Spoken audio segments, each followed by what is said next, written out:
পর্যটনে অপার সম্ভাবনাময় জেলা ফেনী। এর একদিকে বঙ্গোপসাগর বিধৌত উপকূল, যেখানে জেলে, চর এবং দেশের বৃহৎ বঙ্গবন্ধু শিল্পনগর মিলে প্রকৃতি ও প্রযুক্তির সম্মিলন।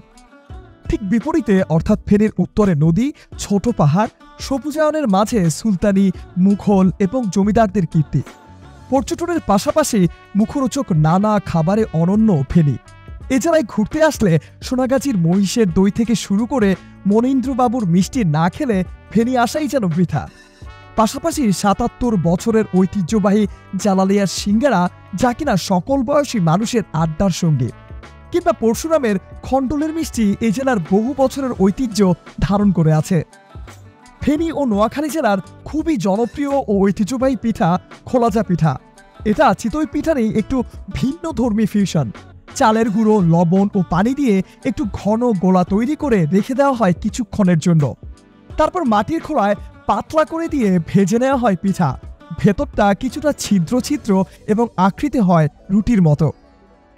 ১৯৪৫ সালে হাজী জালাল আহমদ ফেনী জেলার ট্রাঙ্ক রোডে ড্রেনের উপর কাঠের পাটাতন বিছিয়ে একটি ছোট দোকান দেন। সময়ের আবর্তনে জালালিয়ার সিঙ্গারার জনপ্রিয়তা ছড়িয়ে পড়ে। সিঙ্গারার পাশাপাশি এখানে তখন পরোটা, সমুচা, লুচিও বিক্রি হতো। প্রতিদিন শুধু সিঙ্গারা আর সমুচাই বিক্রি হয় ৮ থেকে ১০,০০০ টাকার। জন্ম থেকে যতটুকু আমার জ্ঞানে আছে, জালালিয়া সিঙ্গারাটাই বেস্ট ফেনী জেলার ভিতরে। আগে ৫ টাকা ছিল, তারপরে দ্রব্যমূল্যের ঊর্ধ্বগতির কারণে হয়তো এটা ৮ টাকা হয়েছে, ৮ টাকার পরে ১০ টাকা হয়েছে। বন্ধু বান্ধবদের আড্ডায় এই সিঙ্গারাটা অনেকটা সফলতা দেখায় আর কি, যে আড্ডাটা জমানোর জন্য। একানায় শুরু হওয়া সে সিঙ্গারা এখন ১০ টাকায় বিক্রি হলেও স্বাদ ও মানে এখনো আগের মতোই রয়েছে। সকল বয়সী মানুষের আড্ডায় কিংবা যে কোনো অনুষ্ঠানে জালালিয়ার সিঙ্গারা প্রথম পছন্দ। সোনাগাজী মহুরী প্রজেক্ট এলাকায় পাওয়া যায় মহিষের দুধের দই।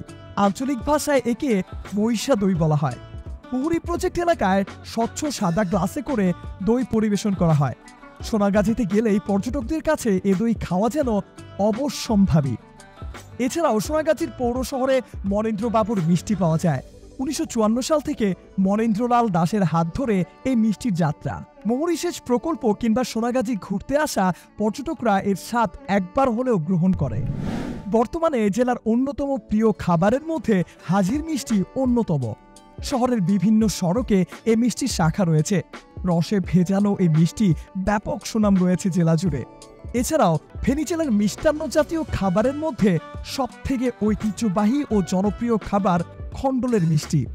খণ্ডলের মিষ্টির ইতিহাস ৫০ বছর পুরনো। ফেনী জেলার পরশুরাম উপজেলার খণ্ডল নামক স্থানে এই মিষ্টি তৈরির প্রচলন শুরু হয়েছিল, আর উৎপত্তি স্থলের নাম অনুসারে এই মিষ্টির নামকরণ করা হয়েছে। নিউজ ডেস্ক, বার্তা 24।